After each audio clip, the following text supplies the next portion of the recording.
तो यूपी के फतेहपुर में पीएम मोदी के शमशान और कब्रिस्तान वाले बयान पर विवाद बढ़ गया है। कांग्रेस ने पीएम के बयान को आचार संहिता का उल्लंघन बताया है।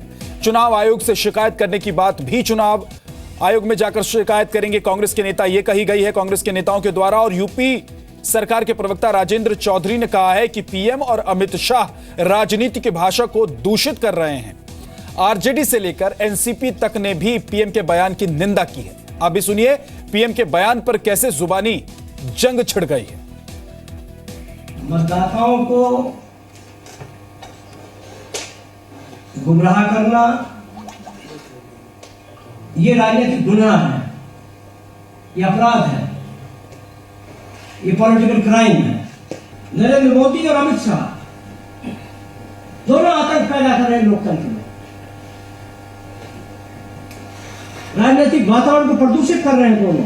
और मैं समझता हूं कि जिस तरीके से उन्होंने ये बयान दिया है बहुत ही ये सरासर गलत है, मॉडल कोड का भी वायलेशन है और हम इलेक्शन कमीशन में इसकी शिकायत भी कर रहे हैं। और हम ये उम्मीद करते हैं कि इलेक्शन कमीशन, क्योंकि कम से कम उनके भी बहुत बड़ा प्रश्न चिन्ह है कि इस तरह की कंप्लेंटों पर वो बहुत ही सख्ती से कार्रवाई करें।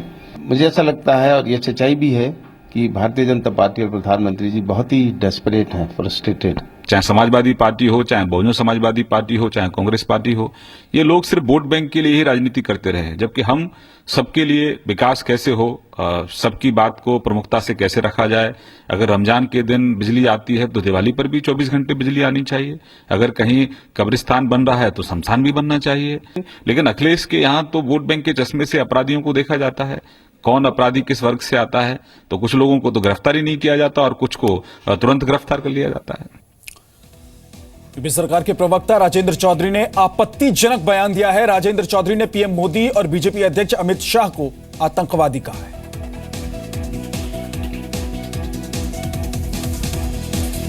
पैदा करना चाहते हैं, ये दोनों आतंकवादी हैं। नरेंद्र मोदी और अमित शाह दोनों आतंक पैदा कर रहे हैं लोकतंत्र में, राजनीतिक वातावरण को प्रदूषित कर रहे हैं दोनों।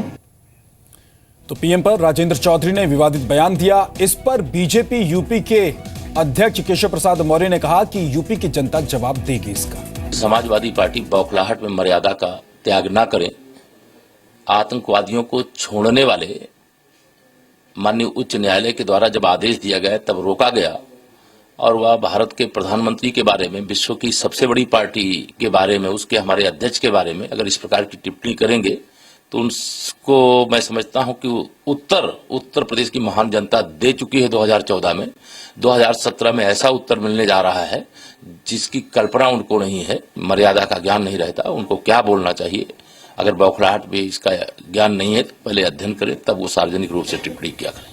बात एक बार फिर से पीएम के कब्रिस्तान वाले बयान पर मचे बवाल की करते हैं। कांग्रेस पीएम के बयान की शिकायत करने की बात कर रही है। वहीं केंद्रीय पेट्रोलियम मंत्री धर्मेंद्र प्रधान का कहना है कि सच को नकारा नहीं जा सकता। यूपी सरकार की योजनाओं का लाभ एक ही तबके को मिलेगा, तो सवाल उठेंगे ही। क्या सच को हम नकार सकते हैं? क्या हमने भारत सरकार की ओर से प्रधानमंत्री उज्ज्वला योजना दिया, आज सबसे उसकी लाभार्थी कौन है? हमने तो कोई किसी के आधार पे बांटा नहीं। अगर हमने नहीं बांटा, भारत सरकार अपनी कल्याण योजनाओं को देने में बांटा नहीं, राज्य सरकार इसे क्यों कर रही है? वो सच बताए क्यों नहीं कर रहे इसे? अगर समाज में आप कुछ करोगे, आपको कोई प्रश्न नहीं उठाएगा। आप एक तबके को आप मदद करोगे, दूसरे तबका मत नहीं उठाएगा, ये तो प्रजातंत्र में हो नहीं सकता है ना।